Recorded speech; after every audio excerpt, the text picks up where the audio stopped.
Please pause here.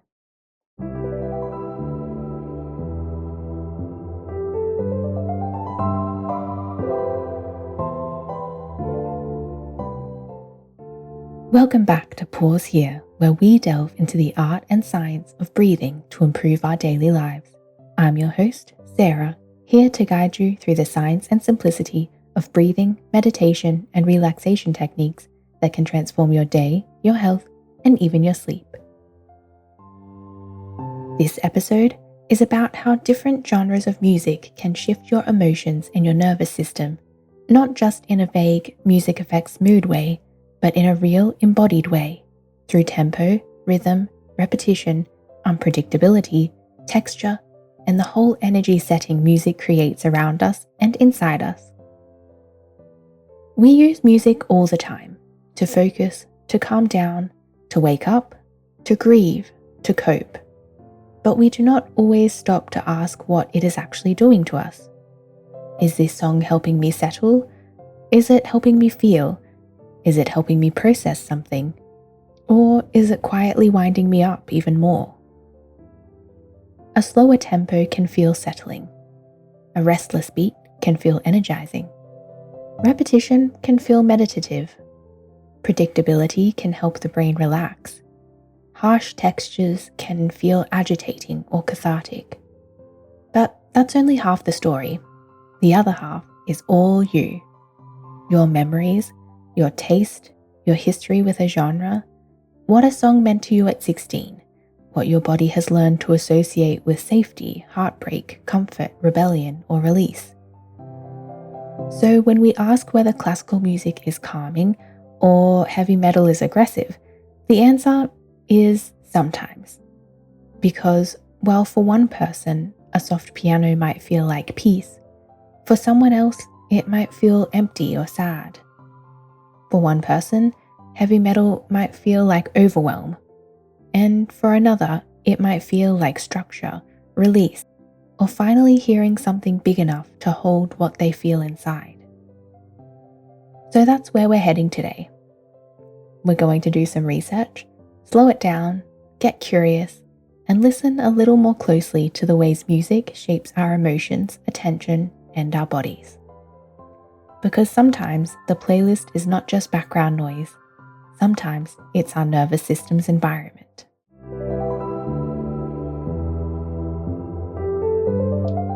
So let's start with figuring out what is actually happening inside the body when music affects us. Because I think sometimes we talk about music as if it lives only in taste, or memory, or mood, like it's this soft floating emotional thing. But music is physical. It is vibration. It's timing. It's pattern. It is expectation. And the body responds to all of that. In a very real sense, our nervous systems are always asking a few quiet questions in the background. Am I safe? Am I mobilizing? Am I overwhelmed? And music can often nudge the answer. That doesn't mean a song can magically fix everything.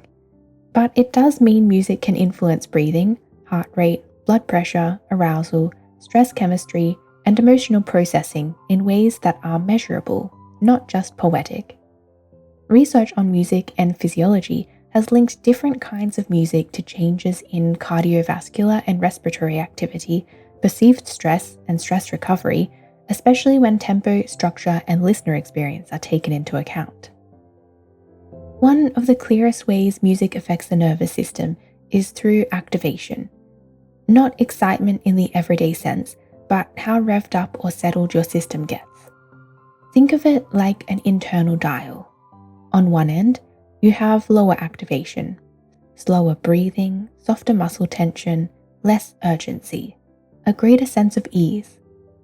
But turn that dial right up to the other end, and you have higher activation, faster breathing, more alertness, more readiness, more energy, sometimes more agitation. And music can move that dial. There's research showing that music can influence breathing patterns and cardiovascular responses, and that musical structure matters. One study found that changes in tempo and musical phrasing were associated with changes in breathing and circulation, and interestingly, that silence mattered too. The pause in between pieces is not neutral. They have their own physiological effect. And I love that because it means that silence is part of the music's effect. The pause matters, the release matters, the contrast matters. Sometimes what changes the body is not just the sound, it's the space after the sound. We tend to think about relaxation as a property of a song, as if a piece of music is just relaxing on its own. But really, the nervous system is responding to a whole relationship between movement and rest, tension and release, sound and silence. So if a song feels calming, it may not only be because it is slow. It may also be because it gives your system room. Another piece of this puzzle is stress. Not just whether music changes our mood in the moment, but whether it changes how we recover from stress. Because sometimes we use music almost like wallpaper. We throw it on and assume it's just in the background. But music can shape the way the body comes down after a challenge. Studies have found that listening to music can influence subjective anxiety and physiological stress markers like heart rate and blood pressure. There's also evidence that music can affect cortisol-related stress responses and recovery after an acute stressor. That means that music is not just about how you feel when the song is playing, it may also be about how quickly your body believes it's allowed to come back down. And that is huge, because many of us are not walking around in one gigantic, dramatic crisis. We are often walking around in tiny, unfinished stress responses all day long. Emails, noise, bad sleep, social tension, deadlines, traffic, life.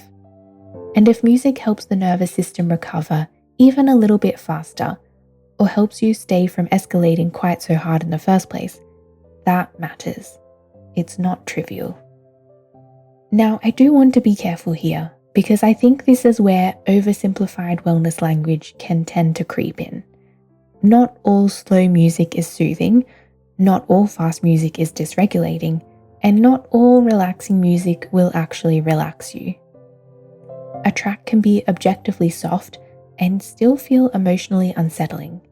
A calm piano piece can make one person feel safe and another person feel lonely.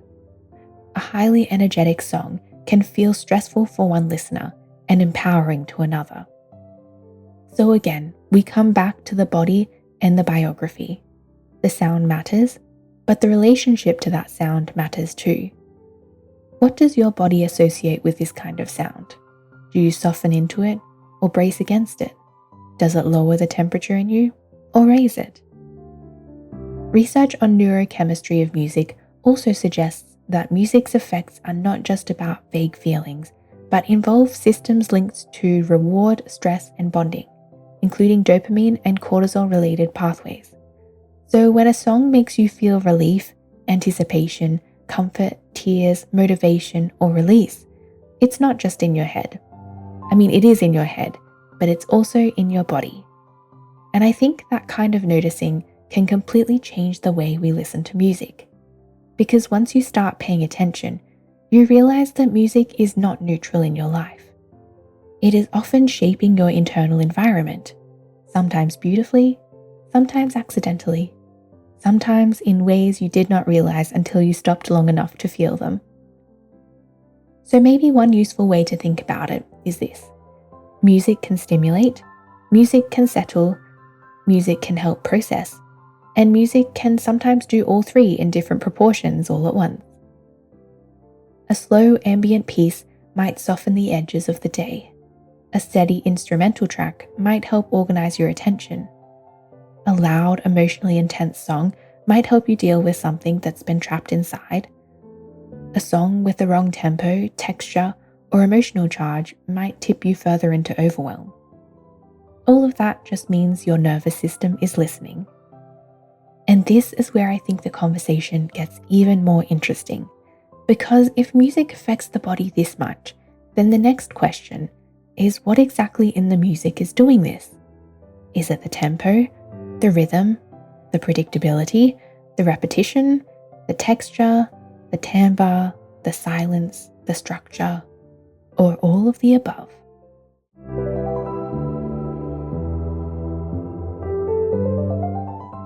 big part of the answer to what exactly in the music is influencing your nervous system is tempo, rhythm, and predictability. Because before we even get to lyrics, nostalgia, genre identity, or personal memories, your body is already responding to the motions and patterns of the music. It notices pace, it notices repetition, it notices whether something feels steady or jagged. It notices whether it can anticipate what is coming next. And that matters because your brain is not just hearing music, it is constantly making predictions about it. It's listening ahead. It's guessing what beat will land next, whether the next phrase will resolve, whether the rhythm will continue, whether the tension will release. And when music either meets those predictions, delays them, or breaks them, we feel that, not just intellectually, but physically and emotionally. Research on musical expectation has long argued that emotion in music is deeply tied to anticipation, fulfillment, delay, and surprise. Research on music and low-level psychoacoustic features also suggests that moment-to-moment emotional response can be predicted from structural properties of the music itself. So let's break this down. First, we have the tempo. Tempo is one of the most immediate signals music gives to your body. A fast tempo often feels like movement, urgency, propulsion, activation. Slow tempos often feel like spaciousness, settling, gravity. This means that the tempo is telling your nervous system something about the energy of the environment. A fast song says, in a way, we are moving now, while a slow song says, we've got some time. And because we are rhythmic creatures, our bodies often respond accordingly. Not perfectly, not mechanically, but often enough that we all know the feeling. A faster beat can make your walking speed change without you even noticing. A slow, suspended piano piece can make the room feel like it suddenly got bigger. A mid-tempo groove can make you feel more organized inside, like your scattered thoughts have been given a spine. That is why tempo is such a powerful part of regulation. Sometimes what you need is not to calm down immediately. Sometimes what you need is a bridge. Not silence, not sedation, just a tempo that meets you where you are and nudges you one step over. And I think that's really useful to think about music selection. Not what is the calmest possible song I could be listening to right now, but what tempo can my body actually trust right now? Because if you are highly activated, very slow music may feel amazing, or it may feel irritating. It may feel too far away from where you are, impossible to get to. Your system may just simply reject it. It may feel like someone telling you to relax and your whole body going, absolutely not. Whereas a slightly slower but still gently pulsing track might feel a bit more believable to your body, more followable, more regulating. Then there's rhythm. If tempo is the speed, rhythm is the shape of movement inside that speed. Rhythm is how the music steps, and rhythm matters because it gives the body something to organize around. A steady pulse can feel anchoring. A groove can feel like a guiding hand. A repetitive rhythmic pattern can gather a scattered mind and bring it back to focus. This is part of why people talk about getting locked in with a song. You're not just hearing it, your body and nervous system is aligning to it. That process is often described as entrainment, the tendency of internal processes or bodily rhythms to synchronize, at least loosely, with an external rhythm or pulse. In music research, entrainment is one of the major ways rhythm is thought to affect movement, attention, and emotion. I think we all understand entrainment somewhat intuitively. It's when your foot starts tapping to the beat before you've even realized, when your breath changes because the music's changed, when a repeated beat starts to gather your attention and your mind stops darting around quite so much. Rhythm can be regulating because it provides orientation. A stable rhythm can create a sense of containment. It can make the body feel held by a pattern. But rhythm can also do the opposite. An irregular rhythm, or one with constant interruptions, off-balance accents, abrupt shifts, or a lot of jagged attacking can feel thrilling, unsettling, demanding, or destabilizing. Again, this is not always bad. Sometimes that's exactly the point. Sometimes a broken rhythm feels alive because it keeps the system alert. Sometimes complexity is energizing. But if your system is already overloaded, too much rhythmic unpredictability may feel like one more thing to keep track of, one more thing to brace against. Now let's talk about predictability.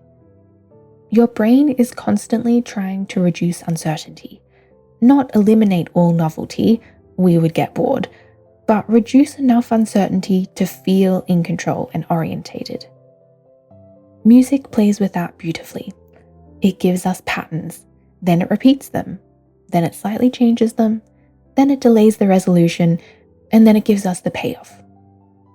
That cycle of expectation and release is a huge part of what musical emotion is. So when music feels satisfying, part of what you may be enjoying is not only the sound itself, but the way your predictions are being managed.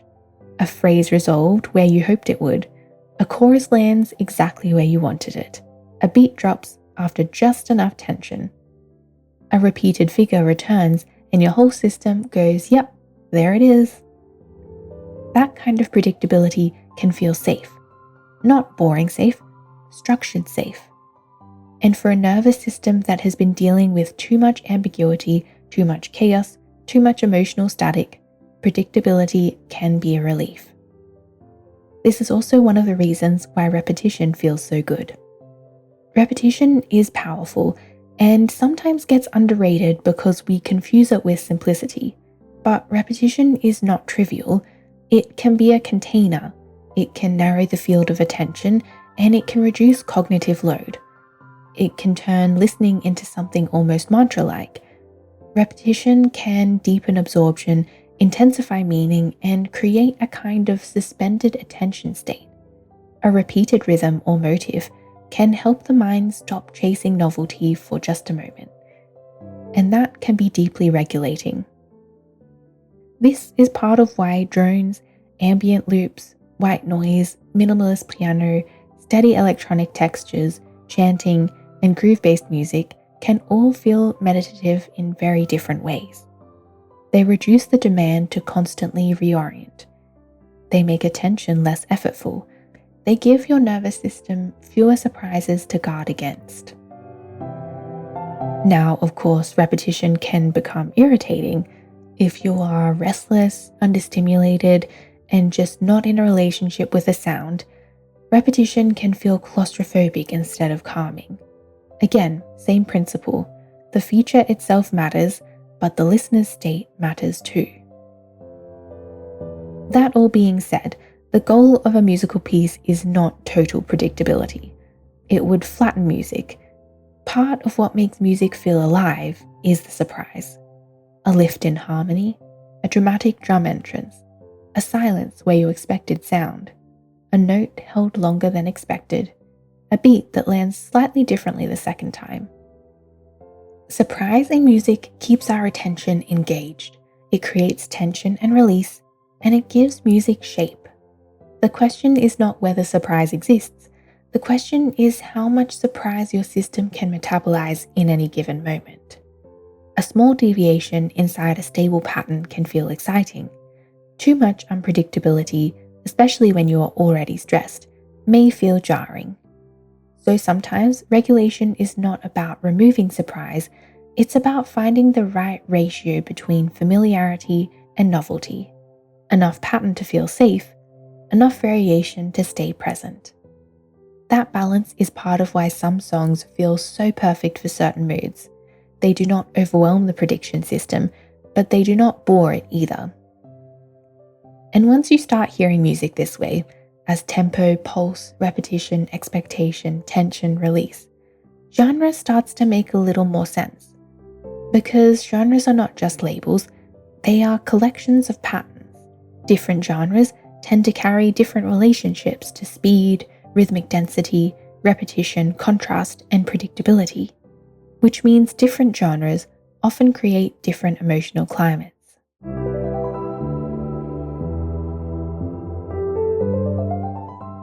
Now that we've gone over tempo, rhythm, repetition, and predictability, we can start looking at genre a little bit differently. Different genres tend to gather certain patterns together. Certain tempos, textures, production styles, vocal qualities, rhythmic habits, emotional codes, and ways of handling tension and release. So when we say a genre feels calming, intense, raw, spacious, dramatic, euphoric, or cathartic, we are often responding to that whole package. And this is where I think the conversation gets really interesting, because genre affects us through both sound and meaning. There's the sound of the genre, what it does acoustically, and then there's what it means to us, culturally, emotionally, autobiographically. So this is not going to be a tidy ranking of good regulating genres and bad regulating genres. It is much more nuanced than that, because the same genre that overwhelms one person can regulate another. The same song that dysregulates one nervous system can make another feel seen, held, or released. Research on music and emotional regulation keeps pointing back to this idea. People do not choose music only for its acoustic features, but for what it helps them do emotionally. That includes calming down, feeling validated, increasing energy, processing anger, and moving through stress. Work on extreme music also suggests that for many listeners, heavier music genres can serve functions like catharsis, mood regulation, and identity support, rather than simply causing distress or aggression. So let's walk through a few contrasts. Classical versus metal. This is probably the most obvious place to start, because people often treat this like the simplest contrast in the music world. Classical equals calm, metal equals chaos. But that framing really falls apart as soon as you look a little closer. Because classical is not one thing. A slow piano nocturne is not the same nervous system experience as a huge, stormy orchestral finale. Some classical music feels spacious, tonal, flowing, and breathable. It may offer long phrases, dynamic sensitivity, lower rhythmic aggression, and the kind of predictability that allows the body to soften. That can feel deeply regulating. It can slow your internal tempo, it can widen the room inside your mind, it can give emotion shape without overwhelming it. And that is part of why classical music shows up so often in relaxation, reflection, and guided imagery settings. But even then, it is not because classical is inherently healing. It is because certain pieces often use qualities that many nervous systems experience as less demanding: slower tempo, smoother phrasing, gentle timbres, more space, more dynamic contour, less relentless attacking. So classical can regulate by creating spaciousness. But metal music is where things get especially interesting, because from the outside, metal can sound like the exact opposite of regulation. It can be loud, dense, fast, distorted, rhythmically forceful, vocally intense. On paper, it looks like pure activation. And acoustically, yes, it is often highly activating. But activating is not the same thing as dysregulating. And that distinction matters a lot. For some listeners, especially fans of heavy metal music, it can be incredibly regulating. Not because it lowers stimulation, but because it gives that excess energy somewhere to go. It can provide containment for anger, structure for overwhelm, validation for intensity. A sense that the music is emotionally honest enough to match what they actually feel. In other words, metal music may regulate not by soothing, but by metabolizing. There's research suggesting that heavy metal music can help fans process anger, increasing feelings like inspiration rather than simply causing aggression. Some listeners use intense music deliberately for catharsis and emotional release. And I think that is such an important corrective, because sometimes people talk about regulation as if it only counts when it looks peaceful from the outside. But that's just not true. Sometimes regulation sounds like a string quartet, and other times it sounds like a wall of distortion. Sometimes your nervous system needs softness. Sometimes it needs force that feels organized enough to hold what's inside. So I think one useful way of thinking about it is that classical music often regulates through spaciousness, whereas metal music can regulate through containment. Now let's take a look at rock music versus pop music. This comparison is a little subtler. Both can be energetic, both can be catchy, both can be emotional, but they often build different kinds of internal climates. Pop often leans heavily on reward through predictability that we mentioned previously. Clear hooks, memorable repetition, strong chorus payoffs, rhythmic consistency, production that guides the ear cleanly. And that can feel really good to your nervous system. A good pop song often gives your brain exactly enough novelty to stay interested, while giving your body enough pattern to feel orientated. It's easy to follow, easy to anticipate, easy to sing along with, easy to inhabit. But that doesn't make it shallow. It makes it efficient. Pop can regulate by making pleasure accessible. It can create quick coherence. It can give the system a familiar pathway. Verse, chorus, bridge, chorus. And because of that, pop often feels emotionally legible. You know where the song is taking you, and that kind of clarity can be surprisingly soothing. Rock, on the other hand, often carries a little bit more grit, push, and edge. More attack in the drums, more distortion or roughness in the guitars, more dynamic swing. Even when rock is catchy, it often feels less polished in its emotional posture. A little more friction, a little more drive, a little more body. That means rock music may regulate your body differently. It may not calm you by smoothing everything out. It may regulate by helping you move, by giving frustration momentum, by turning passivity into agency, by making you feel less collapsed. Of course, as mentioned in the previous comparison, this varies song to song, but speaking in broad brushstrokes, both are incredibly useful. Pop music can feel rewarding and organizing. Rock music can feel mobilizing and emboldening. For someone who is emotionally flat, a rock track may do more good than a gentle ambient piece. For someone who is already feeling a bit jagged and overcaffeinated, pop's cleaner structure may feel easier to hold on to. Again, same question. What state am I in, and what state is this music creating in my body? One last comparison for now. Alternative music versus emo music. This one is quite rich emotionally. Alternative is such a broad category, but in the kind of everyday language people use, alt often points to music that feels atmospheric, textural, slightly detached, moody, observational, maybe a little spacious or angular. It can create distance, not emotional numbness exactly, but just creating room. Alt can feel like standing beside your feeling and looking at it under a certain light. It often regulates through atmosphere, through texture, through mood, through ambiguity. This can be incredibly helpful when you need space around an emotion, rather than full immersion into it. Emo music, by contrast, feels much more immediate, more confessional, more lyrically exposed, more emotionally driven, more unresolved. Emo music often does not stand beside the feeling, it steps right into it. And this can often make people assume that it is somehow less regulating because it is intense.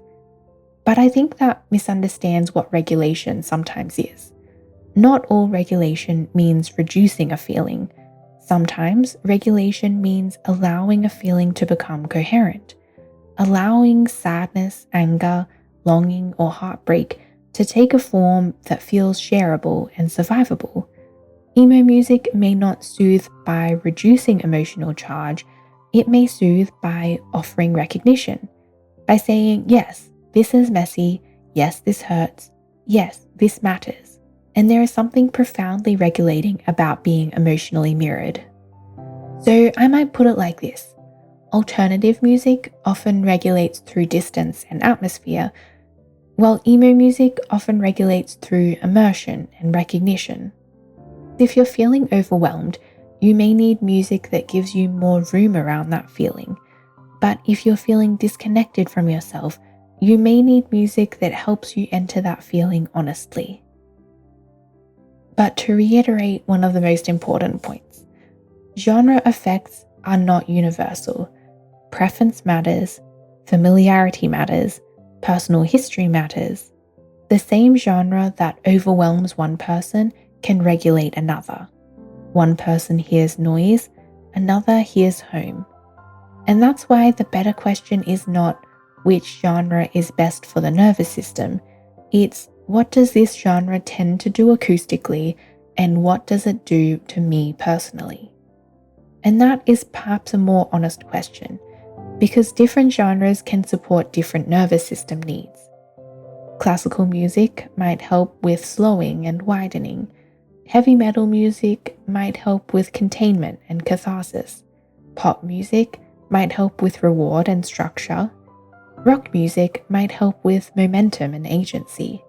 Alternative music might help with spacious moods and observation. Emo music might help with immersion and emotional recognition. None of these are moral categories. They are just different ways music can help your body.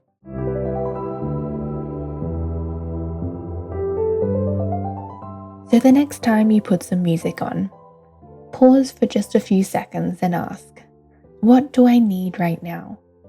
Do I need calming? Do I need movement? Do I need comfort? Do I need honesty? Do I need something that helps me feel less alone? Do I need something that gives my nervous system more space? Then, after a song or two, ask again, is this helping? Not in a huge dramatic way, just gently. Is it helping to settle me? Is this helping to organize my thoughts?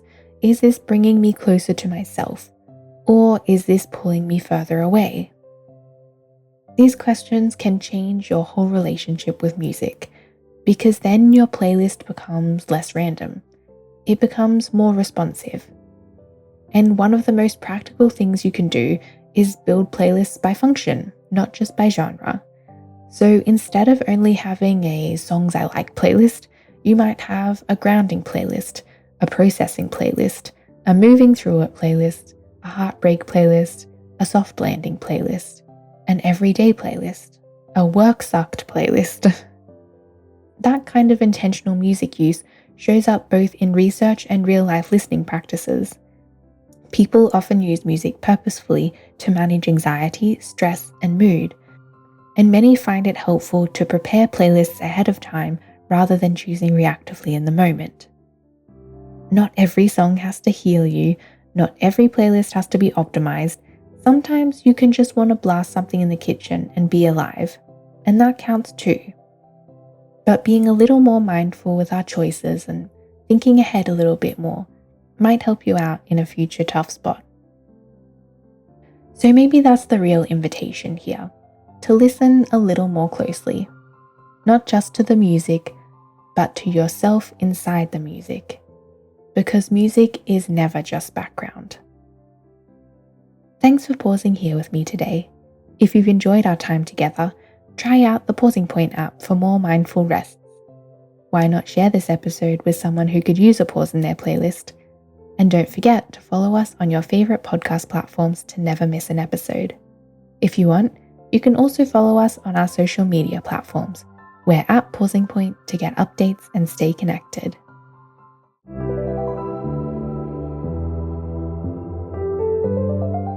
Next time on Pause Here, we're getting into the temperature trick. Hot, cold, and why your body cares so much. From sauna research to circadian temperature dips and cold exposure studies, the science suggests that temperature is not just background, it's one of the body's core signals for safety, recovery, and readiness. Before we finish today, I want to leave you with a small moment to pause with a quick guided meditation. If you can, let your body get a little bit more comfortable. Nothing dramatic, just soften where you can. Maybe sit down, close your eyes, or just soften your gaze. And take one slow breath in and a slow breath out. Breathing in and out. Now just notice your body as it is, right here in this moment. Notice your shoulders, your jaw, your chest, your stomach. Notice whether you feel settled, restless, tired, heavy, open, buzzed, or somewhere in between. No need to change anything, just notice.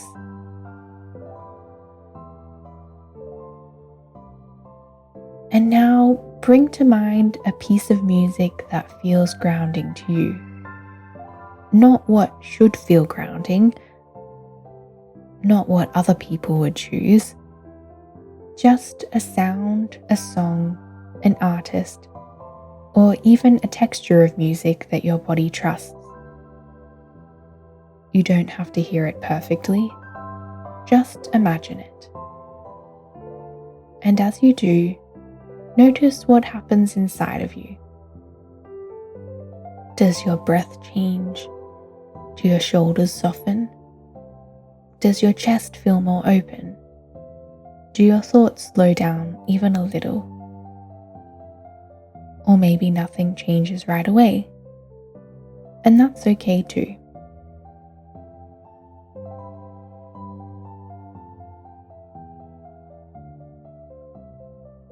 Now ask yourself, what kind of sound do I need today? Do I need more softness, more space, more honesty, more movement, more comfort, more release?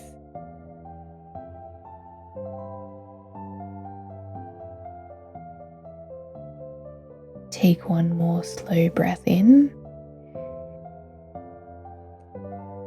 and a slow breath out.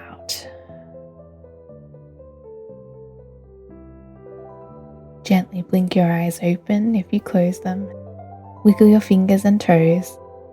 And as you go back out into the rest of your day, carry this with you.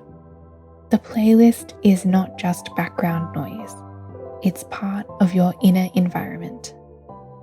So listen kindly, choose gently, and notice what brings you back to yourself. I'm Sarah, and you've been listening to Pause Here. Until next time, breathe deeply and listen a little closer.